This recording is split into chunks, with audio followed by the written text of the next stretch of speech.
Need assistance during the conference call, please signal an operator by pressing star then zero on your touchtone phone. Please note that this conference is being recorded. I now hand the conference over to Ms. Raksha Jain from Vedanta Limited Investor Relations. Thank you, and over to you. Thank you, operator, and good evening, ladies and gentlemen. Thank you for joining us today to discuss the first quarter results of FY22. This quarter has been a good start to the year. The call will be held by our Group CEO, Mr. Sunil Duggal, and Group Deputy CFO, Mr. Ajay Goyal, with several of our business leaders, Mr. Prachur Shah from Oil and Gas, Mr. Arun Mitra from Hindustan Zinc, and Mr. Shobik Majumdar from Iron Ore and Steel. Mr. Duggal and Mr. Goyal will be discussing the operational and financial updates for the quarter, followed by a Q&A session. Now I would like to invite Mr. Sunil Duggal to present the results. Over to you, Mr. Duggal. Thank you, Raksha. So good evening, ladies and gentlemen, and welcome to Vedanta Limited FY22 first quarter earnings conference call. I'm happy to announce another strong quarter with continued momentum across all businesses. We were able to deliver our best by relying on our talent pool, asset-based, digital-first approach, continued focus on cost discipline, and commitment to our core value of ESG, which is our fundamental. We remain hopeful that post-pandemic, India's recovery is likely to be quick with strong GDP growth. Global commodity demand continued to be strong as global economy, particularly the advanced economy, gained momentum, while supply side constraints remain leading to metal prices touching multi-year highs.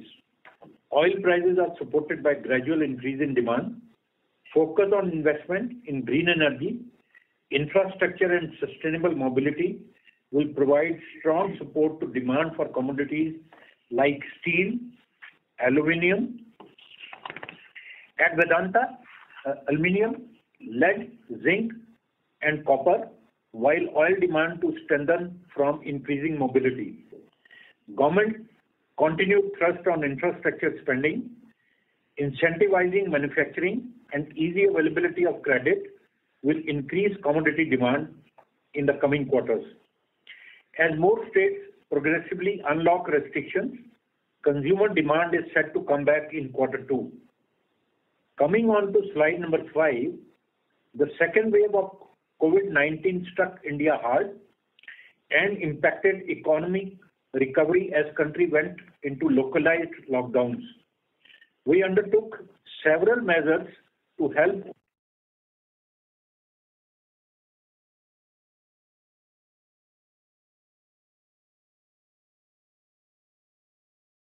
Excuse me, this is the operator. Sir, we can't hear you.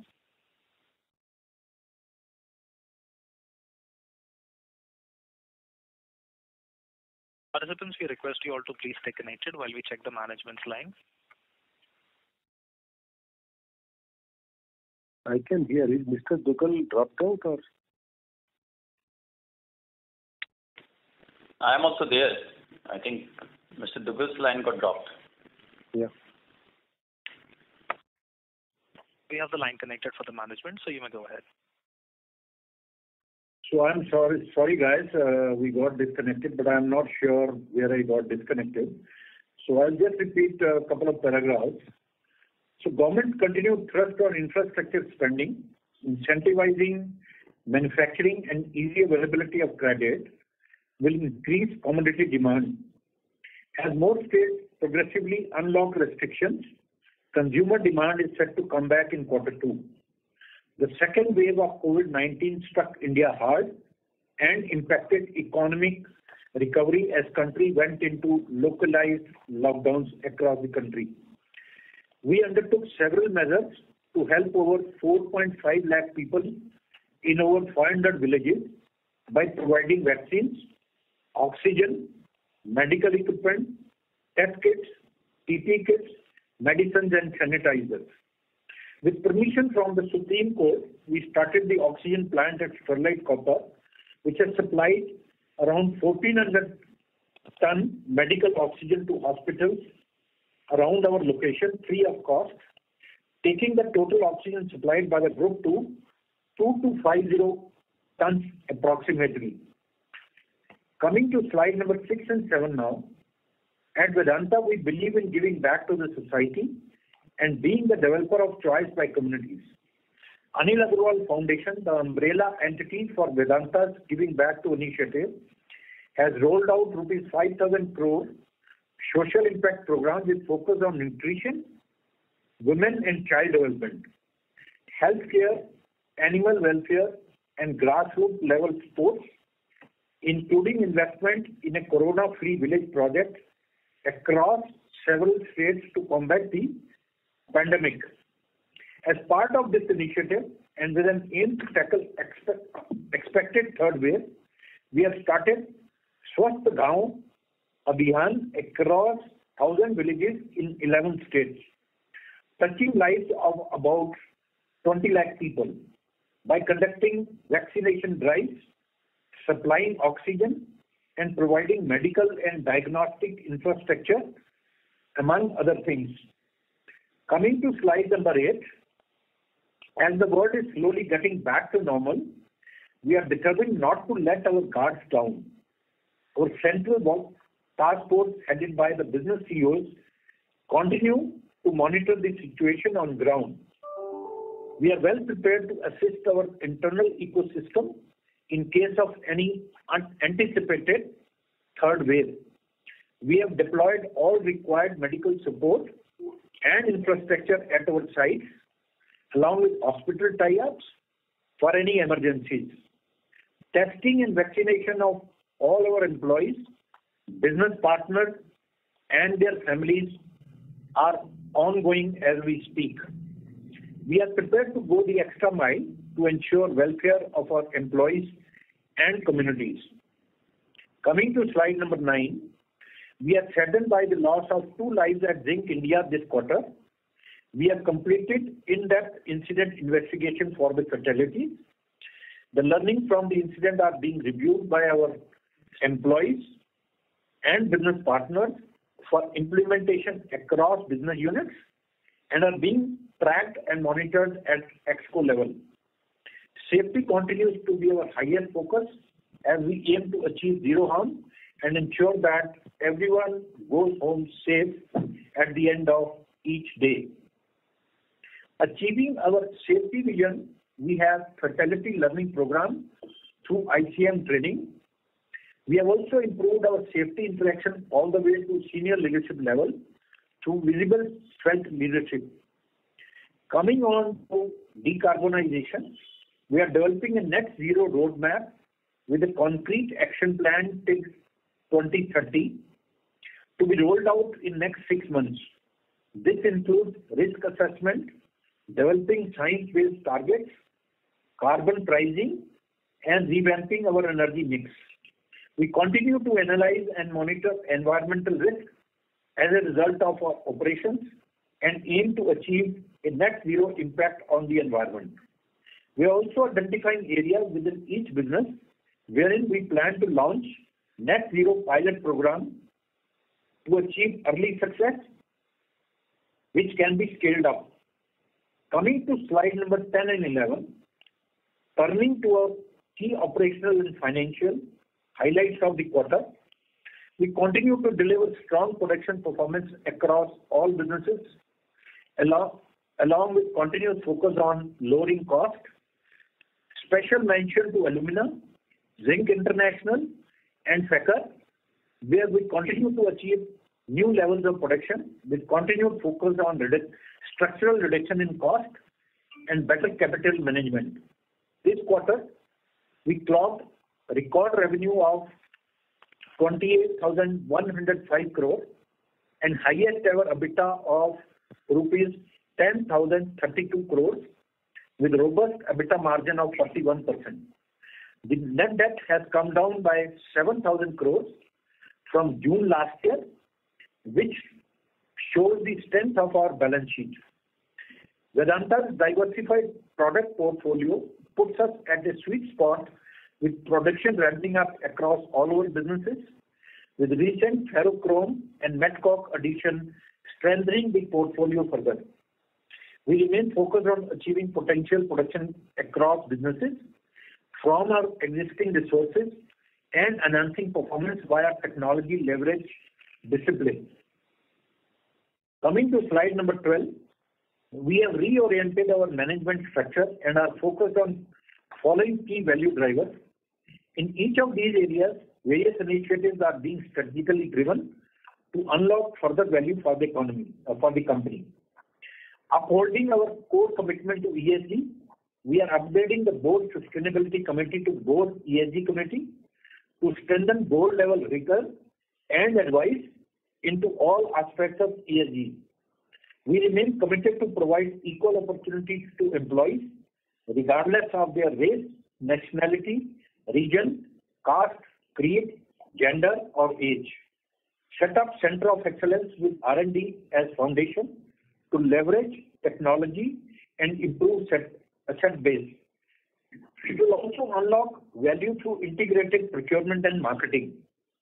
Establish digital transformation task force to improve efficiency across businesses, including initiatives for risk monitoring and analysis. Exploration and reserve growth is the key focus area for all our verticals. We are working on various greenfield projects. Few examples: execution of Thane Vasana copper block in next couple of weeks, with drilling expected to start in next 4 weeks post monsoon. Extension grant of Duberpet from Government of Maharashtra expected shortly. Expected to get forest permission to drill 18 boreholes through DCF. Bagmara gold block Chhattisgarh forest approval received. In the process of executing at state and commencement of exploration in current quarter. At Sakar, we have onboarded an exploration partner where drilling has commenced with expected total R&R addition of 10.54 million ton based on Q1 exploration. We continue to work towards assessing new mining zones and expanding partnership to strengthen R&R base. Coming to slide number 13, turning to our business verticals. Aluminium business, we witnessed an exceptional quarter, highest ever hot metal production of 549 KT, which was up 17% YOY. Landigat cost of production was at $258 per ton and aluminium cost of production $1,526 per ton, up due to input commodity headwinds.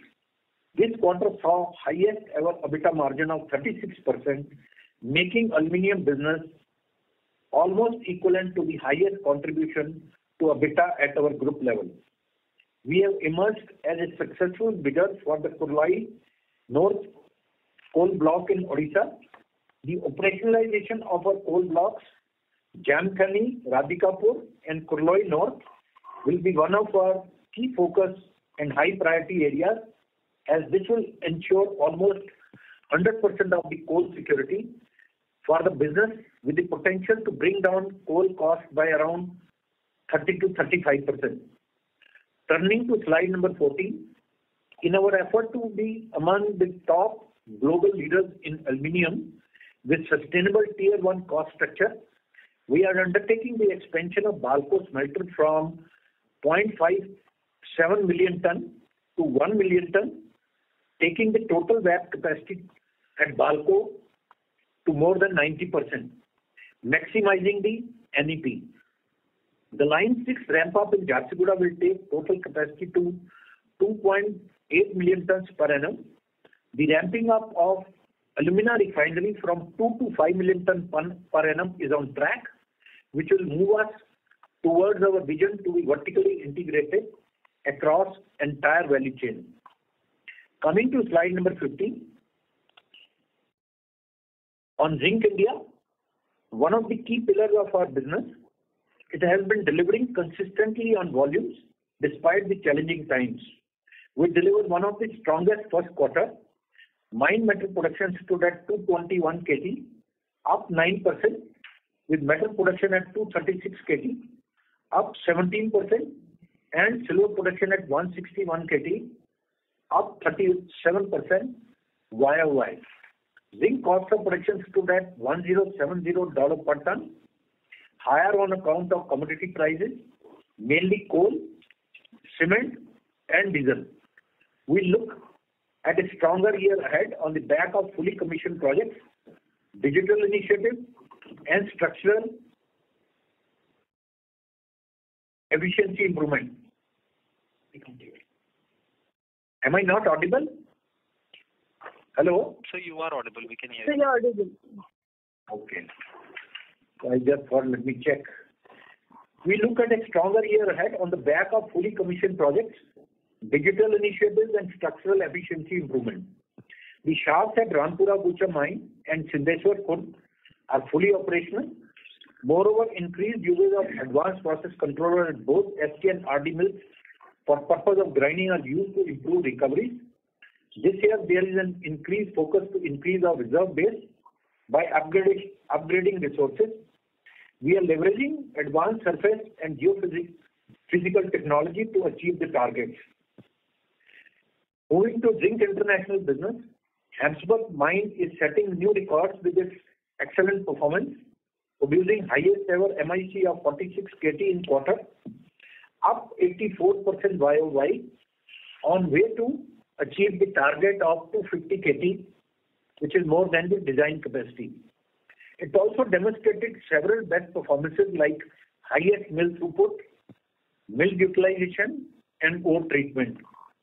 Cost reduction trajectory of Hamsberg continue with COP of $1,299 per ton in quarter 1 from $1,350 per ton in quarter 4 FY21. Through effective plant maintenance and monitoring, internal efficiency, and digital initiatives, apart from recovery improvement. We are confident of achieving the target driven by the capacity enhancement project at Hamsberg.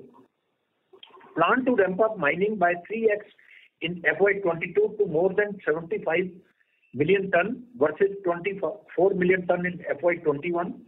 2 additional mining business partners have been onboarded.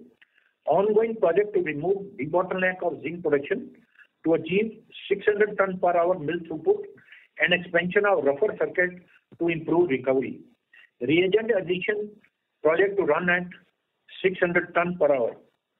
BMM produced about 15 KT MIC in quarter 1. It has started a new scalable product line of magnetite. Advanced step towards developing a 3 million ton per annum iron ore project are being undertaken, with the first production seen from the pilot plant already started. Phase 1 of this project expect to produce between 0.7 to 1 million ton of iron ore. ZI is well positioned to undertake next phase of growth in line with the vision to become a 1 million ton producer. With robust R&R of 30 million ton of metal and proven track record, ZI is embarking on expansion projects. Hamsberg phase 2 to almost double production of existing Hamsberg mine from 240 KT to 450 KT. Conversion and expansion of refinery at Scorpion Zinc, Namibia, to produce 300 KTPA fine metal from sulfide ore Hamsberg. Drilling has also commenced at Hamsberg Kloof and Swartberg. 2 significant drill targets have been identified through deep looking magnetotelluric geophysics technology. Coming to slide number 18, on our oil and gas business, gross oil and gas operated production during the first quarter was 165 kBOPD. Gas sales were impacted due to reduced demand during the first 2 months. This was normalized during June, and we exited the quarter at 170 kBOPD. Gas production is ramped up with the new terminal now fully operational.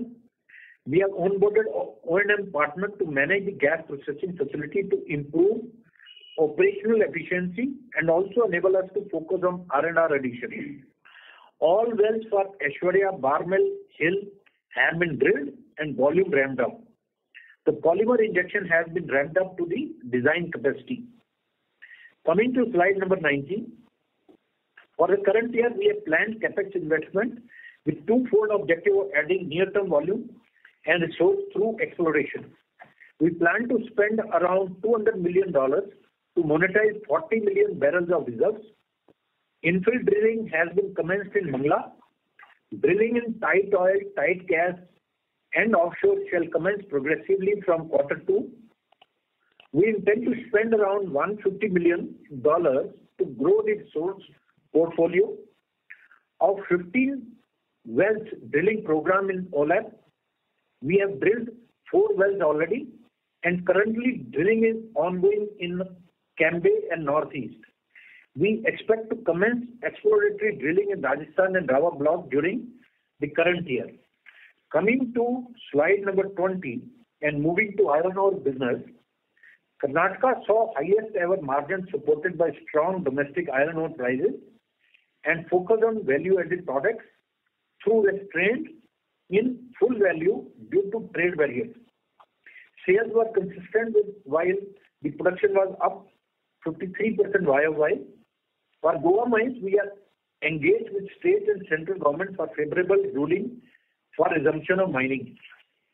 At value-added segment, we achieved highest ever quarterly hot metal production of 202 KT due to productivity improvement, and margin improved to $184 per ton, which was up 6x YOY.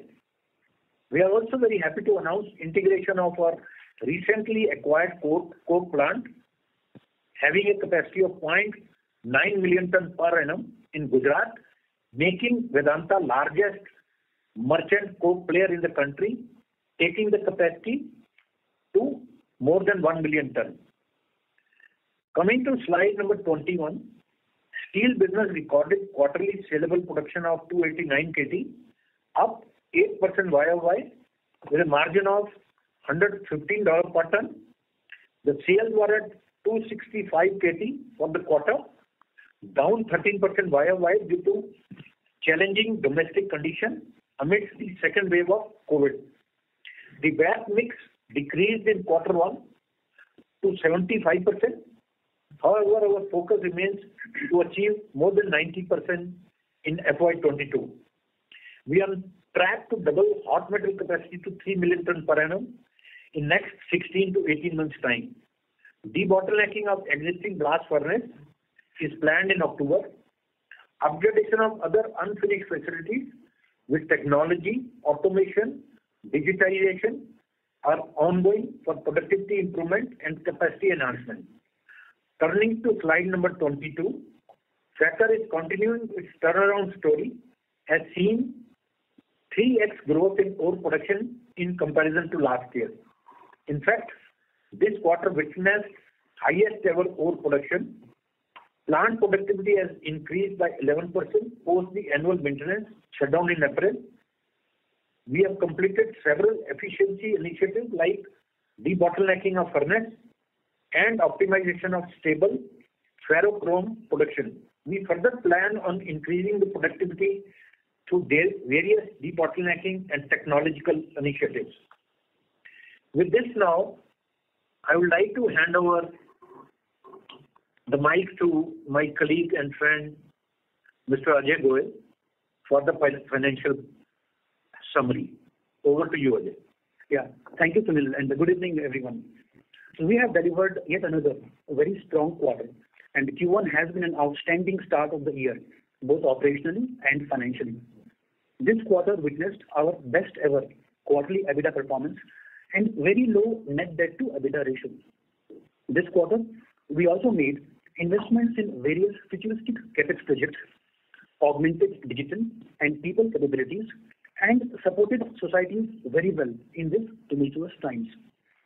Some of the key highlights of the quarter from page 24 are highest ever quarterly EBITDA of 10,032 crores, up 150% YOY, with an underlying EBITDA margin of 41%, being an industry leading margin.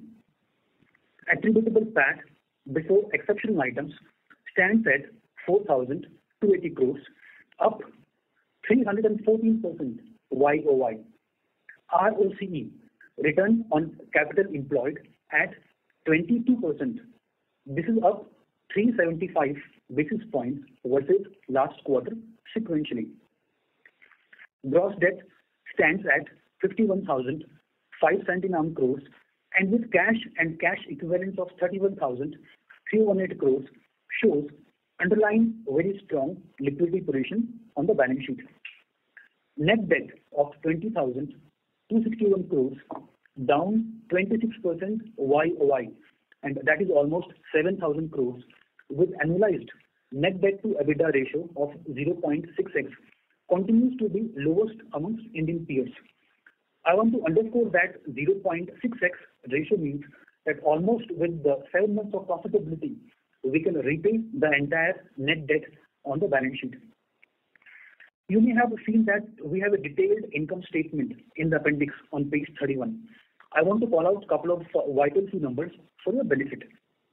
Starting with depreciation charge for the quarter at 2,124 crore, it is higher by 23% YOY, primarily due to capitalization of major projects, especially at oil and gas, and higher ore volumes and capitalization at zinc and aluminum businesses. The numbers quarter-on-quarter, it is marginally higher by 3% due to capitalization at oil and gas and higher ore production at our zinc international business. Finance cost for Q1 was 1,182 crore, down 6% YOY and down 11% quarter-on-quarter due to lower average borrowings, partly offset by higher interest costs. The average cost for the quarter stands at about 8.1%. Income from investment for the quarter at 726 crores, down 29% YOY, mainly on account of mark-to-market movement, and 16% lower quarter-on-quarter, primarily due to change in mix of investments. The average income from investment for the quarter stands at about 5.3% pre-tax on the current portfolio. The normalized ETR effective tax rate stands at 26% versus 28% in the previous quarter on account of change in profit mix within entities in our portfolio. Now, as you know, normalized ETR excludes any tax on exceptional items, tax on intergroup dividend, and one-time deferred tax asset that we recognized almost 3,000 crores in the previous quarter from integration of our ESL from the previous losses in the fourth quarter. I now move to EBITDA bridge. Now, starting with EBITDA bridge, first YOY versus last year on page 25.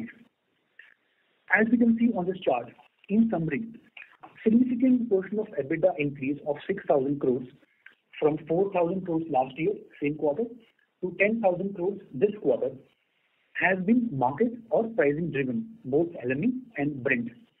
The increase in volumes at zinc, aluminum, and iron ore has been partly offset by cost inflation at aluminum business, which again is mark to market. Overall, the absolute EBITDA for the quarter vis-a-vis last year, same quarter, has gone up 2.5 times, which I think is quite commendable. Moving on to the EBITDA bridge sequentially on page 26 vis-a-vis the previous quarter. EBITDA for the quarter is higher by 10% quarter-on-quarter. As evident from the bridge, the market or LME and various regulatory factors have positive impact on our EBITDA by 1,669 crores, with commodity pricing alone giving a gain of 1,928 crores. This is partly offset by input commodity inflation, majorly at aluminum and at ESL. On the operational front, lower volumes at zinc and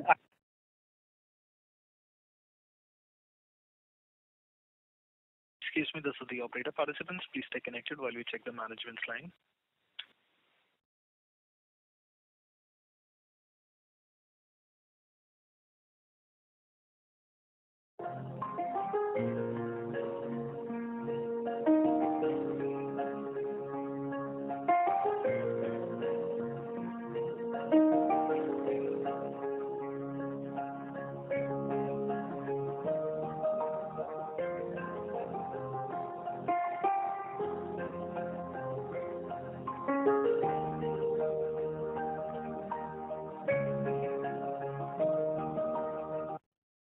Ladies and gentlemen, thank you for patiently waiting. The line is reconnected. So you may go ahead. Yeah, thank you. Apologies for that. I was on EBITDA bridge sequentially, which is on page 26. EBITDA for the quarter is higher by 10% quarter-on-quarter. Now, as we can see from the bridge, the market and LME factors have positively impacted our EBITDA by 1,669 crores, and the pricing alone giving almost gain of 1,928 crores. This is partly offset by input inflation, majorly at aluminium and ESL. On the operational front, lower volumes at zinc and iron and steel business has impacted EBITDA by 705 crores. Overall, the higher metal pricing and the Brent and inflation on input side has been the major themes both quarter-on-quarter and YOY, though with different magnitudes. Moving on now to next page on net debt side on page 27. Net debt as of June 30 stands at 20,261 crores, showing a decrease in net debt.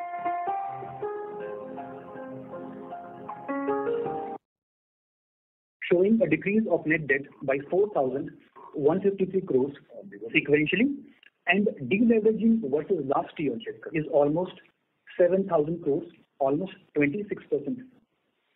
Just to recheck, I hope I'm audible. Yes, you're audible, sir. Okay. I will continue.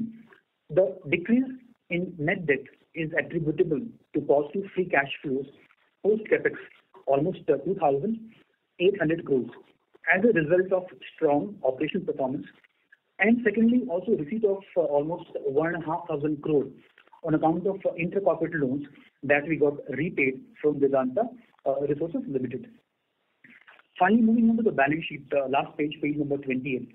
We remain highly focused on managing our balance sheet efficiently and has a very strong position in terms of cash and investment, totaling to almost 31,000 crores plus. The average maturity of term debt is almost 3 years, with average borrowing cost at 8.1% for the quarter. The rating has remained constant as in the previous quarter, with a stable outlook from India Rating. With net debt to EBITDA at 0.6x, we are amongst the lowest in Indian peers by a long margin. Overall, in summary, with an excellent Q1 performance and structural improvement in volumes across businesses, we delivered both profitability and deleveraging, and we leave a stronger balance sheet as in the quarter end than where we begin. This sets us to deliver a very strong yearly performance. Thank you, and with that, I hand over back to Sunil for wrapping before Q&A. Thank you, Ajay. Before we open the floor for questions and answers, I would like to reiterate our strategic priorities and vision that will drive our long-term value. Number one, vision of becoming world-class ESG organization. 2, strengthen our reserve and resource base to enable growth. 3, strong focus on operational excellence and cost leadership. 4, maintain strong balance sheet and optimal capital structure. 5, continue delivering value-added growth in all our businesses. Now I declare the floor open for question and answer. Over to you, operator. Thank you very much, sir. Ladies and gentlemen, we will now begin the question and answer session. Anyone who wishes to ask a question may please press star, then 1 on their touchtone telephone. If you wish to remove yourself from the question queue, you may press star, then 2. Participants are requested to use handsets while asking a question. Ladies and gentlemen, we will wait for a moment while the question queue assembles. To ask a question, please press star, then 1. The first question is from the line of Amit Dixit from Edelweiss. Please go ahead. Thanks a lot for the opportunity and congratulations for a good set of numbers. I have 2 questions. The first one is your the expansion plan at Balco, 414 KTPA. Now, what kind of ROE or ROIC do you envisage from this expansion? Because, one of your competitors in India is averse to expanding this primary aluminum capacity while you are going ahead and doing it. So just wanted to understand the thought process behind it. So I think we wanted to go to 1 million ton club at Balco, and we also wanted to realize our vision of 3 million ton production. And with the infrastructure focus and the growth of green metal demand, aluminium, I think the demand is going to grow in India. And by making and adding the capacity, which is 100%, almost 100% value-added product, I think we can come to the first decile of the cost curve with our structural measures around securing our bauxite security, raising the Nandita capacity from 2 million ton to 5 million ton with a potential to go to 6 million ton. We are also in the process of taking the approval for 6 million ton from MOEF, and then operationalization of the coal blocks. Just to also let you know that the recent coal block, Kurloi coal block, which we have just won, the potential cost of the coal is around 40 to 43 paisa per GCV compared to our existing cost of 74, 75 paisa. And securing coal from 3 coal blocks, which we have already won, it almost gives us the 100% coal security. With all those structural measures in place and adding the value-added capacity at Jharsuguda and now, and the previous quarter also the capacity which we have declared at Balco, and with this expansion with the 100% value-added capacity, I think the aluminium business is on path to 3 million ton, contributing $3 billion EBITDA to our kitty, and we are quite excited and motivated to announce this expansion. So just wanted to understand the ROE, ROIC estimates if you have put any for this particular expansion. Yes, no, sure. I think you heard from Sunil that this Balco project is quite aspirational, and we'll be with this entering the 1 MTPA club very soon. Now, as you know, the entire growth of this market is about 7 to 8% CAGR.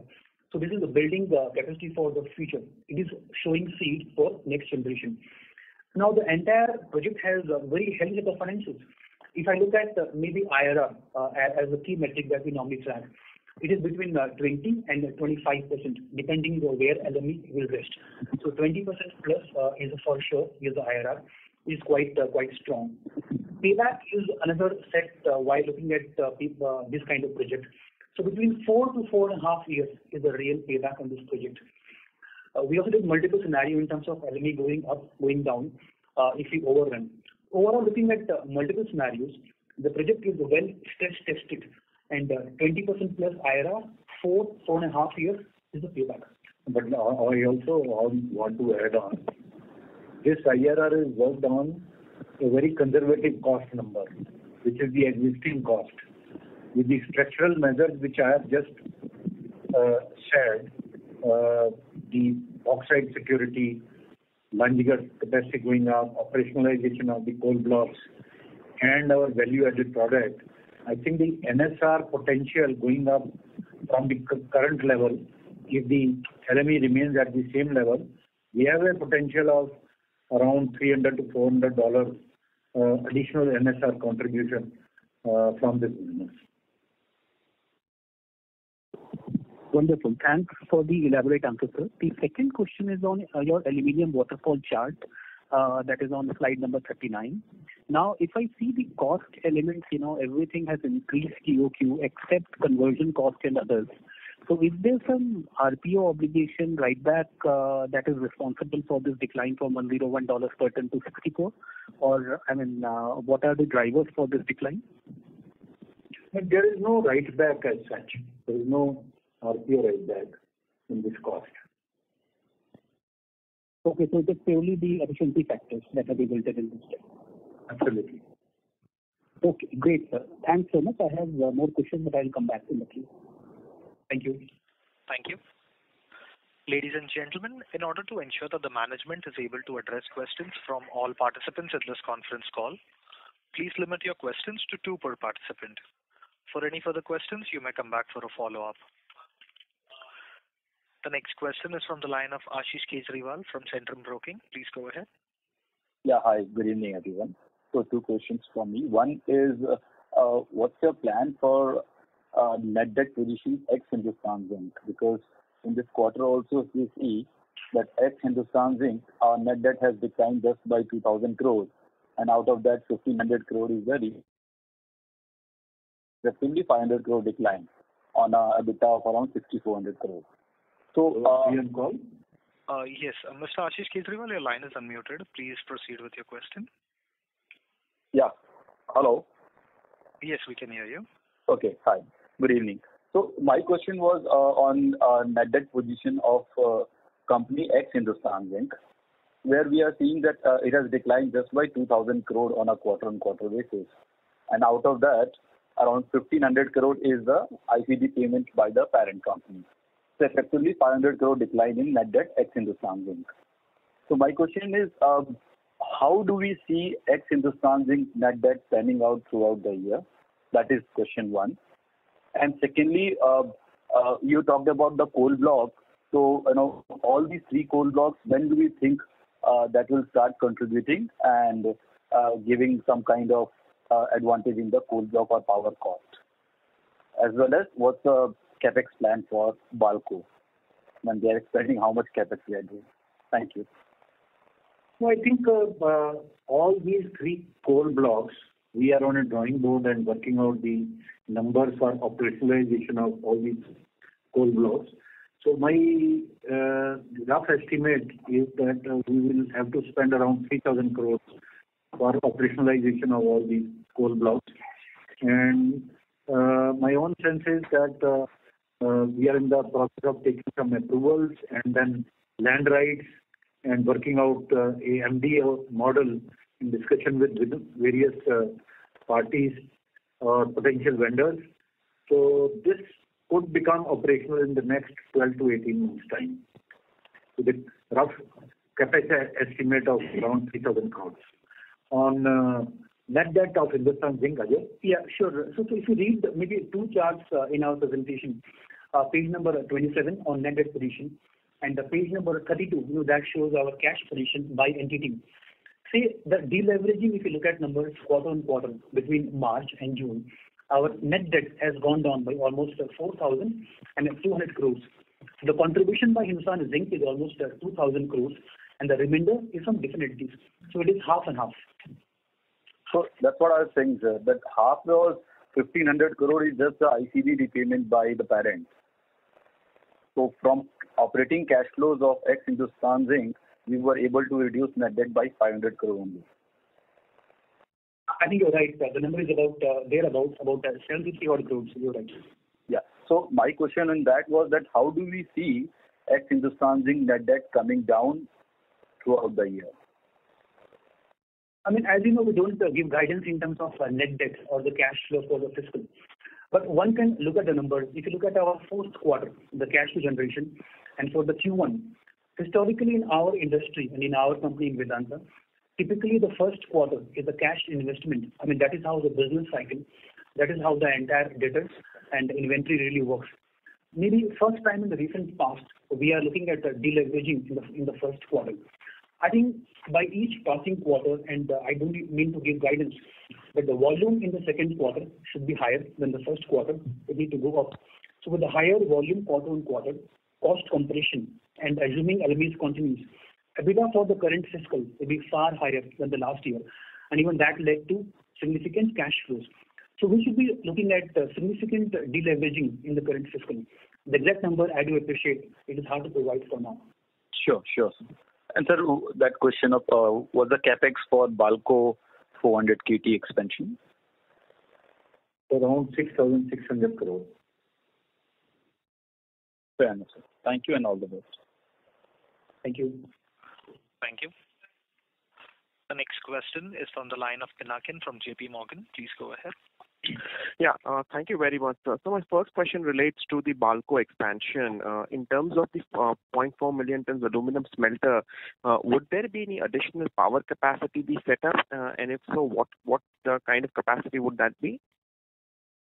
No, I don't think any additional power capacity is required. We don't need any power infrastructure. We don't need any water infrastructure. So the advantage is that the power sufficiency from our current power plant and converting IPP to CPP will be good enough to meet the demand for the expected capacity. So essentially, we should expect, sir, the power sales that we are currently seeing at Balco of roughly 400 million units a quarter, that would reduce as and when the smelter comes online. Obviously. Okay. So my second question relates to the oil segment. The oil realizations were up roughly around 10% Q on Q, and we also had flattish volumes and a slightly lower COP, but the EBITDA has actually come off marginally in this quarter. So how should we look at that? Say again, how did it come? The oil segment EBITDA, sir, at 1,064 crores is actually lower on a Q-on-Q basis, Q1 versus Q4. Even as the oil realization at $67 is around $7 higher versus the fourth quarter, and oil production is flat. So even with higher oil prices, sir, and flat volumes, why is the EBITDA lower sequentially? So the EBITDA lower sequentially is majorly on account of our PP trends, which has increased from 50% to 60%. That has given some impact to the EBITDA. And so this will be recurring? Yeah. So we are in the 60% range for the year FY22, and we'll continue with that. It is not exactly 60%. As per the agreement, this has gone up from 40% to 50%. So minimum will be 50%, but it has also got a formula, investment multiple. That means the capex spend, and as a result of that, it could vary from 50% to 60%. We are at a highest range because of the investment multiple. But if the investment goes higher, as a result of which the volume could go higher, the TP could come down to 50% going forward. Understood, sir. And just to continue with this oil, there was another expense of oil exploration wells being written off of 99 crores in this quarter. Historically, we have not seen that kind of an expense. So, what is the kind of inventory of exploration wells which is sitting on the balance sheet and could get expensed off in the P&L going forward? Now, you see, these are OLAB wells. We have budgeted 15 wells for exploration. And in the exploration that not that every well gets the success. So we have drilled 4 wells. Out of that, 3 wells have been found dry, but 1 well has given the success through which we are commercializing the production. We are in the process of drilling more wells, and as a process, when the wells get dry or we find the dry wells, we have to write off this cost. So it is a very standard SOP which is followed. Understood. Thank you very much, sir. Thank you. Thank you. The next question is from the line of Ritesh Shah from Investec. Please go ahead. Hi, sir. Thanks for the opportunity. Sir, first question is on capital allocation. Wanted to hear your thoughts on copper smelter fertilizer plant at Hindustan Zinc and oil refining business, and lastly, HZL divestment. That's the first question on capital allocation. So capital allocation, we have budgeted $1.8 billion, in which project capex and sustaining capex both are included. But apart from that, the project which we have declared today, a part of that investment could also come. But all in all, I think for the current year, the capex investment should remain at not more than $2 billion. Apart from that, whatever projects you are talking, we are in the process of evaluating all these projects, and on our drawing board to do the complete design and the final design. And in the copper smelter also, you know that we had issued the UI, we got the interest from the coastal states, 3 coastal states. We are in discussion with them, but we have not conceptualized or finalized anything. As we will conceptualize or finalize anything, we will come back to you and we will announce at the right time. Sure. Sir, my second question is on dividend payout. I was just looking at the Vedanta Resources bond holdings. On 16th of July, Vedanta Resources terminated the consent solicitations with respect to 2 bonds, that is 2024 and 2025. I understand basically the guarantees are not only from VRL but also from Twinstar as well as Velta. So just wanted to understand, given this consent has got terminated, what is the repercussion it could have, or how should one read into the dividend payouts from Vedanta to the parent? Yeah, sure. So the 2 parts, if you start with the first, that bond consent, we think the overall seeking this bond consent is a positive for all the stakeholders, and it's part of our continuous efforts in terms of various initiatives. Now, we can't attribute this to any one specific initiative. Now, looking at the response from the bondholders, we think at this stage it is not in our best interest to go for this consent, and hence Vedanta has called off this bond consent. The second portion is to look at the payment of dividend, and I know you track the Vedanta quite well. Our dividend yield has been amongst the highest in the Indian business. Now, if you look at the current fiscal with the higher profitability driven by both the volumes and the prices and resultant EBITDA, I think a stronger free cash flow is a given. If you look at the first quarter and maybe the last quarter, the balance sheet strengthening remains our single biggest priority. And the proof you might have seen, almost 7,000 crores, almost $1 billion deleveraging YOY. But with a strong performance and improvement in the COVID situation, I think it is fair to also assume that in the near future, the payment of dividend is an option. Will that be happening in the next quarter or the quarter next? We have to wait and watch. Secondly, also deleveraging at Vedanta Resources is one priority. That again will be from payment of dividend, which may be from both operating free cash flows and even at some kind of leverage at Vedanta Limited. So deleveraging at Vedanta Resources through payment of dividend, both through operating free cash flow and borrowing is an option in the near future. Right. So just to continue with this, how should one look at the growth capex versus the balance sheet ratios? Like we have indicated, net debt to EBITDA is the best in last 4 years at 0.6x. So how should one look at growth capex versus the balance sheet ratios that we are looking at versus the dividend payout? I mean, you may have seen our capex guideline for the current fiscal is almost 1.1 growth capex. Additionally, almost 0.7 or 0.8 billion is sustaining capex. So overall capex for the current fiscal almost 1.8 to 2 billion.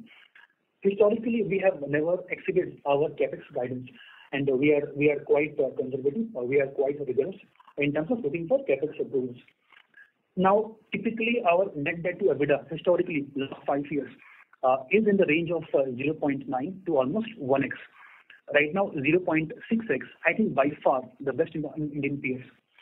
If you're asking about will that sustain, I would think 0.6 might be too low, but again 0.9 or 1 is too high.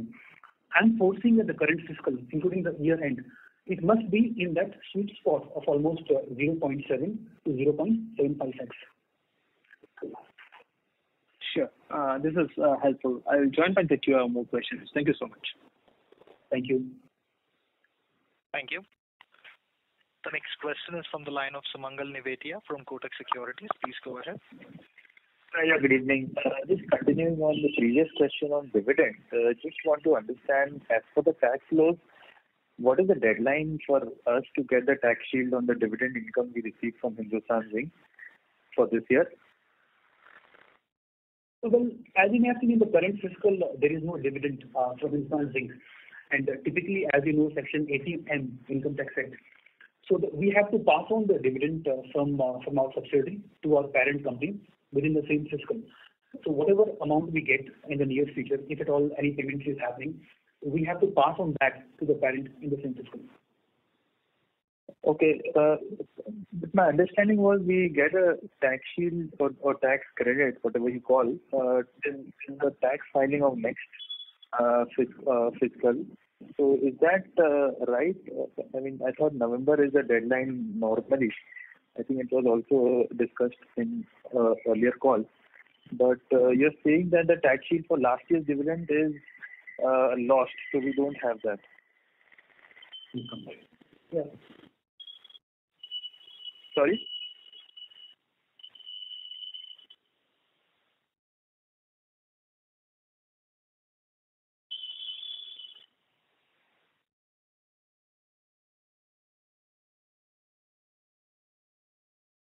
Excuse me, this is the operator.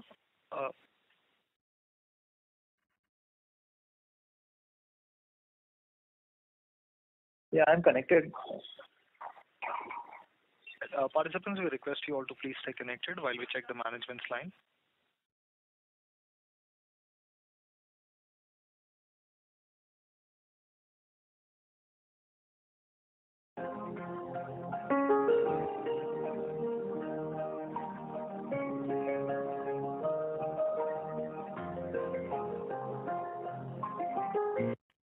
Ladies and gentlemen, thank you for patiently waiting. The line is reconnected. Mr. Nivetia, may we request you to repeat your question, please? Yeah, Ajay, is the question clear or should I repeat? No, I heard you. I'm not sure if you heard me fully. I think the line dropped. What I was saying, the timeline to get the entire dividend is before 1 month we file the return. If timeline remains at 30th November, then we must pass on the entire dividend by October 31st. We have time to go. Okay. And did we get any COVID-led extension of this timeline last year, or any extension of this timeline expected this year because of the COVID situation? We don't know. Right now, that is hard to say what the government will do, but it is quite possible they might extend. But we have irrespective time till October 31st. Got it. That's very clear. Second question is with respect to steel, the expansion from 1.5 to 3 million tons. What sort of capex and the timeline we are looking at? And secondly, are we looking to just add hot mill or some downstream as well? So actually, this is a capex which is a half-finished project. When we took over this company, I think there were a lot of equipment which were installed. It's a half-finished project. So we are balancing, putting all balancing equipment and completing the project, and this will take the capacity to 3 million ton. But we are also looking at debottlenecking of the existing furnaces, similar to what we have done in our value-added business. So this will all take the total capacity to 3 million ton. That means the existing capacity of around 1.3 million ton to 1.5 million ton, and adding the additional capacity to 1.5 million ton. So 3 million ton will be the hot metal capacity. We are also adding the value-added product capacity, that means steel mills and the tar billet. The overall plan is to have a value-added product of 90%, and the capex investment is around $230 million. So, Shravik, you are also online. Anything you would like to add on this? Yes, Dugulji, only one point. In the value-added segment, we are also adding the ductile iron pipe.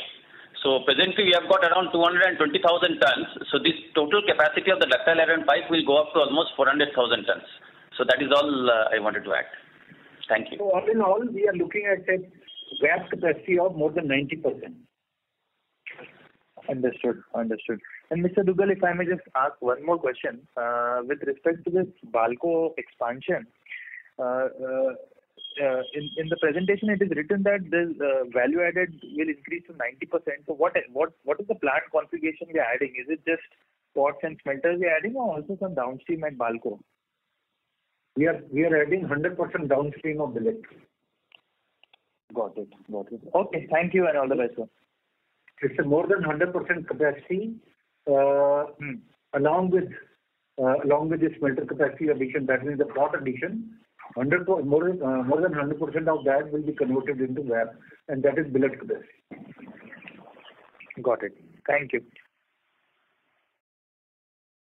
The next question is from Rashi Chopra from Citigroup. Please go ahead. Thank you. Just on this Balco expansion, you had mentioned that the total capex would be the total Vedanta capex will be in the range of $1.8 to $2 billion, which is not changed from earlier. So, how should we apportion this capex for the new Balco announcement, and when can we expect production from this smelter? That's one. And second, is there any update on the Supreme Court ruling on the Hindustan Zinc stake? So on Balco expansion, this capex will be completed in 18 to 24 months time, and the overall guidance for the current year will remains around $2 billion. Maybe $200 million of the more cash flow could happen. But for the next year, depending on what cash flow will be there next year, we will be coming back and giving the guidance in the coming quarters. On Hindustan Zinc disinvestment, the date has not been fixed as yet, but we believe that whenever the date will be fixed, now the courts are opening up, that could be the last hearing.